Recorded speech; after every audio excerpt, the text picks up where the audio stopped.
性。然后我第一次在艺术村就是分享，然后谢谢楚翔，然后跟玉轩的邀请。然后我的主题就是关于一些事情，然后其实因为我想不太到我的主题要什么，所以就关于一些事情吧，就也还蛮符合我创作上面的东西吧，就是比较稍微模糊一点，然后想要让大家有一些想象的空间。好，那这是关于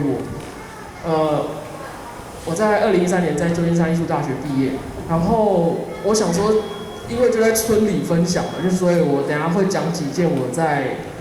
布达佩斯驻村的几件作品这样。那我是以平面绘画为主，但是我在驻村的时候会想要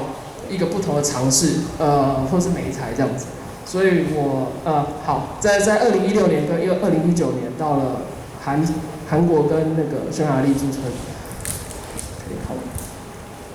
这是我很喜欢的一段话，就是我们不该停止探索，所有的探索终将回到起点，并重新了解这个地方。就是不管在平面作品或是在其他不同媒介的作品上面，就是会还蛮这个应该是一个思考的一个主轴吧，我思想的一个主轴。好，那我就是稍微讲一下这个，这是我平面创作的一个 statement，所以我觉得创作是自己思考的，就是反馈。然后我是用那个抽象的手法，然后来表现我自身的经验。然后我很喜欢读那个诗歌跟哲学，还有很好奇一些潜意识梦境的一些东西，所以然后也加入一些就是我之前在美国的一些经验，然后还有就是看到一些像壁画啊，或者是说像那个喷漆啊，然后的这些元素，然后我都会加入在我的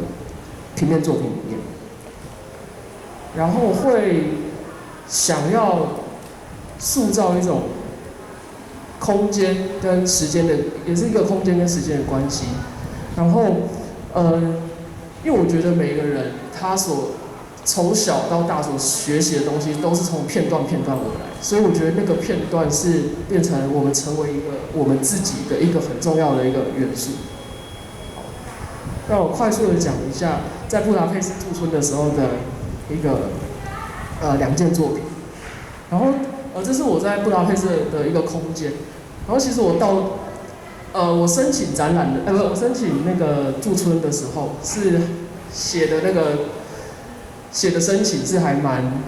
general 的，就是写我要去那边画画，然后去那边体会当地的文化啊什么之类的交流之类的。但是我到当地的时候，我突然想到一件事情，就是我想要把自己就是完全放空。那他跟我之前在韩国驻村的时候也有一个共通点，就是我把我自己都不要，因为这个2个地方都是我第一次去，然后我不想要有任何的资讯，就是任何的 information 我都不想要做 research， 所以我就是感觉我是像一张空白的纸，然后到那里去以一个旅游的，或是以一个在异地的旅客，然后去感受那里的城市。然后再来做作品，所以我都把自己当成是一张很空白的纸这样子。好，然后所以呢，我当时去的时候，我一去的时候就得到这个 studio， 但就2个礼拜多都就是当游客，然后就一直去玩，去吃去喝去体会这样子，然后看各个美术馆啊。然后在匈牙利很特别，就是他们很强调，非常强调那个2战的美术馆，所以的博物馆。所以很多东西都在讨论2战的事情。然后在我那个匈牙利朋友的住家里面，上面的那个墙壁也都是2战时留下来的弹孔。这个东西我经过的时候，我会突然觉得，哇，他们把这些东西留下来是好像给我们是没有经历过的嘛，所以是好像给我们是一个提醒，或是一直不断的在告诉我们说，有这件事情在发生。然后这张照片对我来讲还蛮重要，因为拍了这张照片之后，我就赶快回 studio 了，因为就突然灵机一动这样子。那一天天气很晴朗，然后我从这个是多瑙河嘛，那我从多瑙河的另外一边刚好看完美术馆，然后要回程的路上，然后看到这个景点，然后其实，在走路的过程当中，因为天气很好，游客很多，所以大家都一直在就嘻嘻哈哈，讲话很大声。可是很奇妙是到这个地方，这个是没有一个围栏的，他就到了这个地方之后，还是有人在拍照。可是那个嬉闹声跟那个说话声全部都没了，就突然感觉好像那个空气凝结在那个时候，然后我就觉得很奇妙，然后我就觉得很奇怪，因为我并没有经历过二战，所以我觉得哇，那怎么？我相信他们也没有嘛，就跟我一样还活着的人都没有经历过二战嘛，所以他们还是很自动的就会停下来这里感受那个二战时当时的情况。我觉得这个是还蛮奇妙，但我觉得，对我来讲，我觉得历史是可以不只是一直提醒我们，关于战争的事情，而是也可以让我们有一个正向的继续延续下去我们的生活这样子，所以我是比较 positive way 去思考这件事情。好，所以我就做了一个因为我申请了一个个展，然后这里是其中一件作品，它叫做《Gone but Never Forgotten》，就是不好意思，因为这个作品只有在匈牙利当地展览过，然后所以就用英文的方式，还没有翻译成中文。好，然后我在想这件作品的时候是。其实这一扇窗户，它就一直在我的 studio 的外面，然后我有把它搬进来，但是我一直不知道我要对窗户做什么事情。然后后来经过2个多礼拜的旅游，我突然发现这个窗户很像那个布达佩斯的那个地理环境的样子。布达佩斯它分了两个地方，一个叫布达塞跟一个叫 Pest塞。那中间是由多瑙河贯穿嘛，所以它是用很多桥梁去贯穿这2个地方这样子。然后我就发现这个窗户就很像它的地理环境，可以隐喻它的地理状况环境对。然后上下2个玻璃是还有在的，但是有裂痕的。那中间我就感觉很像多瑙河，所以我用了那叫什么？就是线，对。就是线，然后把它变成一个很像河的样子。那蓝色这个渐层也代表了自由，然后或是海啊，或是一个很 peace， 然后还有天空的感觉。好，然后我突然做这件作品的时候，做到一半，我突然想到一句话，就是生命诚可贵，然后那个什么爱情价更高，若为自由故，两者皆可抛。这是我们很能朗朗上口的一段诗。结果很巧的是，我去查，因为我不知道出处在哪里，我去查，很巧就是二战时期匈牙利诗人写的，所以我当时就哇鸡皮疙瘩起来，就把这个诗当成是我一个作品的一个类似像 statement 这样子。对，然后我就用一个很 general 的字，就是爱，就是大家都会说什么用爱啊，然后作为一个桥梁啊什么。那我为什么会选择用中文呢？是因为我很喜欢抽象的表达。那我在当地个展的时候，观众大多数是外国人跟匈牙利人，当地人。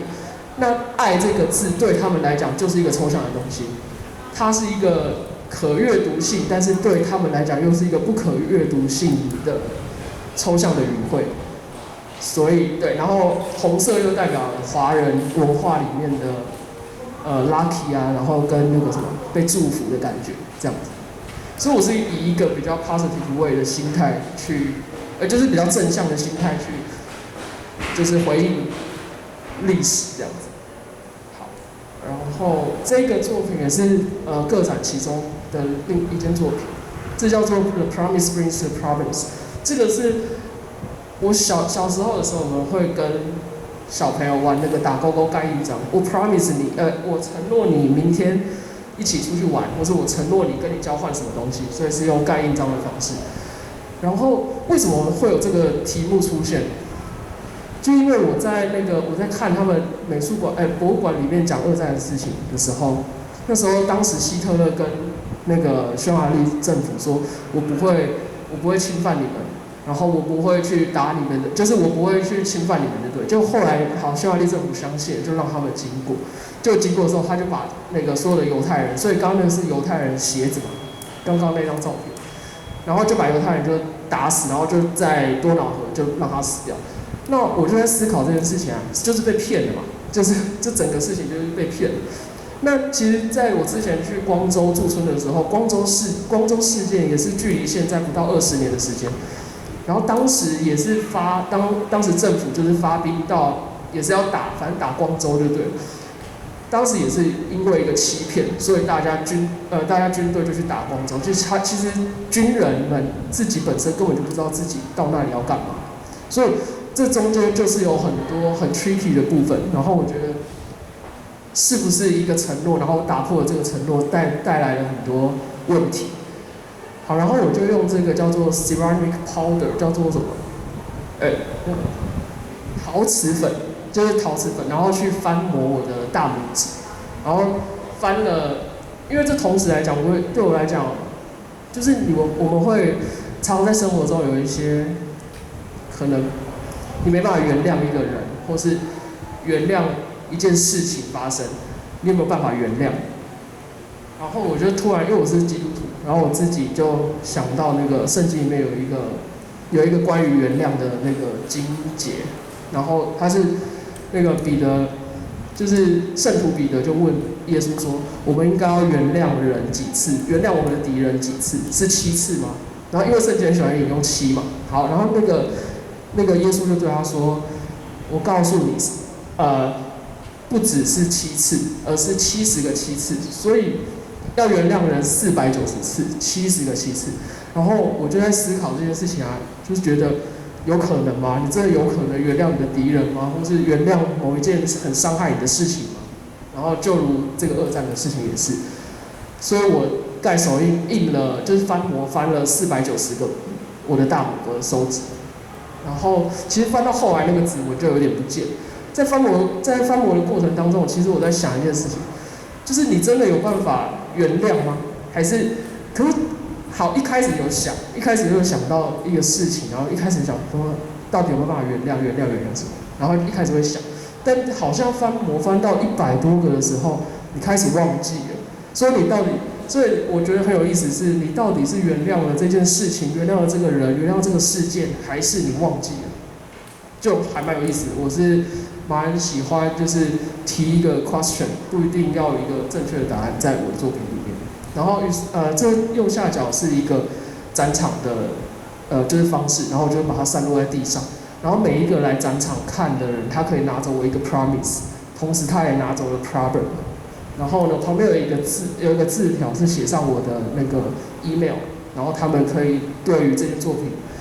说我原谅了什么人啊，或什么之类的，然后来做回应。然后我就 promise 他们，我会回应他们，就大概是这样。然后，好，大概是这其中2件作品。那因为时间关系，就先讲这2件。好，然后这是大概是个展的时候的一个状态，所以还是有做平面绘画的部分。然后这是13年、14年，其实这个是我在旧金山的时候申请的一个个展，毕业之后申请到一个downtown的个展，然后这个大概作品有大概有15幅左右吧。然后这个主题比较 focus 在人的脸的表情，就是我觉得人有很多情绪，他在某一个时刻的时候，人有可能出现好多的情绪，所以我就把每一张作品上面就是有很多情绪的表情，但是用抽象的方式表现，然后也比较以厚重的油画的方式，就是表现平面作品。然后所以你会可以隐约看到一些人的五官跟表情在里面这样子。然后这个是其实2012年到2014年的这个都是在讨论这样的事情。然后后来呢，我就毕业，好，就很开心的毕业，就到纽约，所以呢，我就感觉作品轻松了许多。然后在纽约有1-2个展览这样子，然后就那个是布鲁克林大桥嘛，所以就会很明显发现那个作品松了很多，然后也没有堆叠这么多东西，但是那个书写性的那个笔触线条其实还是在的。然后这个是我在这2幅横幅是在光州驻村的时候创作的。然后那时候我觉得我喜欢用块面，就是像我刚刚讲说，人是学习很多片段，然后创造出来你这个人，所以我会喜欢用一些块面的东西，然后它感觉很浮着，感觉就是很飘的那种感觉，也有点像一个旅客一直在游历，一直在游历不同的国家之类的，然后感觉飘着的感觉。对，然后好，这些就是这些色块比较像每一个 fragments， 每一个片段，对。然后这就有点描写那个光州的那个味道，因为我住光州的时候是住那个市场里面，然后我没有住过，从小到大没有住过市场，然后市场就有那个猪头啊，猪的头跟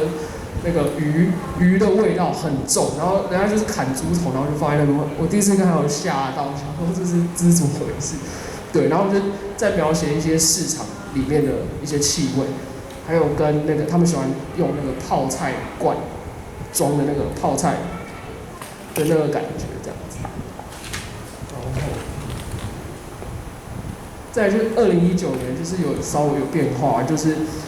我发现，因为我喜欢做笔记本，纸张作品，然后所以我就用了很多像有点书写的感觉，想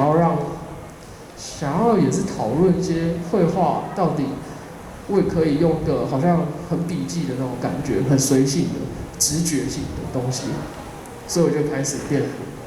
对，2019年开始变。好，然后2020年呢是一个对我来讲还蛮特别的一年，那一年就是有一些比较重要的展览，然后也就是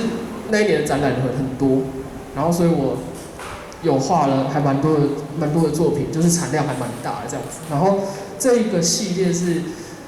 唯一到目前为止就唯一只有12张，这个系列已经画完，我也没在做了这样子。就是它变得比较风景，然后比较看起来就是比较风景，它是抽象风景，可是观众好像可以一眼看出它就是风景，对，所以它并没有那么抽象。然后因为因为我的工作是在海边，然后所以我就开始以海的主题，然后开始构想这样子。其实之前也有啦，只是说这几幅作品就会变得比较具象。然后这也是同时2020年的作品，然后这个就是比较抽象的部分，所以有点那个精神分裂，就是对做了很多系列这样子。然后左右各2幅之前在那个台北艺博有展出。好，然后这个也是2020年对我来讲，因为2020做了很多事情。然后这个是在这个村里，就是这个艺术村里面认识了一个匈牙利的朋友，不是匈牙利，德国朋友马里欧，对不起，就是对马里欧，他叫马里欧。然后我们在伊诺艺术做了一个艺术家隔离计划，然后我和马里欧维持了2天，然后12个小时的创作，然后就在画这3面墙。然后很有意思的是，马里欧的作品跟我的作品有异曲同工之妙，然后我们想要表达的一些事情其实是很像的，但是我们都是抽象作品为主，但是我们的抽象语汇跟惯用颜色或是形体是很不一样的。然后我发现这样子，就我觉得平面，然后可以有这种很玩票性质的东西出来，我觉得也蛮好玩的。然后到后来的展览方式就是用 video， 然后这是现场有直播当时，然后就是我们的概念就是把艺术家隔离起来，这样，然后艺术家隔离的时候在做什么？对，然后我们就会互相把对方的东西涂抹掉，或是换成自己的东西，就是一个抽象性的对话。但我们在做这个过程当中，我们并没有讨论说我们要怎么做，我们就是很现场、很即兴的就开始完成这样子。那我们各自之前都有在自己的地方有那个喷漆的，就是喷漆创作的经验这样子。然后这个就稍微 OK， 就差不多这样子。好，然后这是2021年的作品，就开始因为可以看到，就是因为那个喷漆的活动，好，后来我就有被影响，对，所以就加入更多的，其实之前就有一些喷漆的元素在里面，只是我把它让他觉得，把它更隐晦住，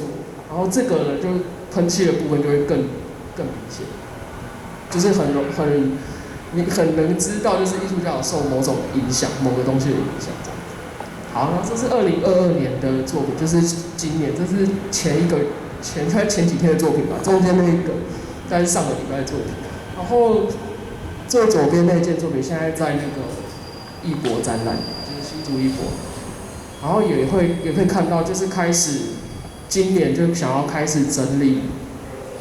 我的一些作品，然后从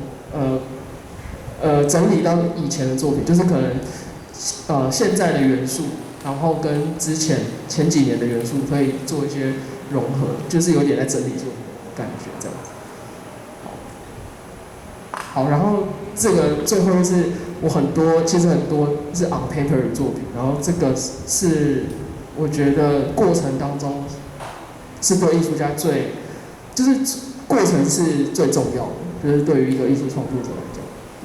好，那我今天分享就到此结束，谢谢。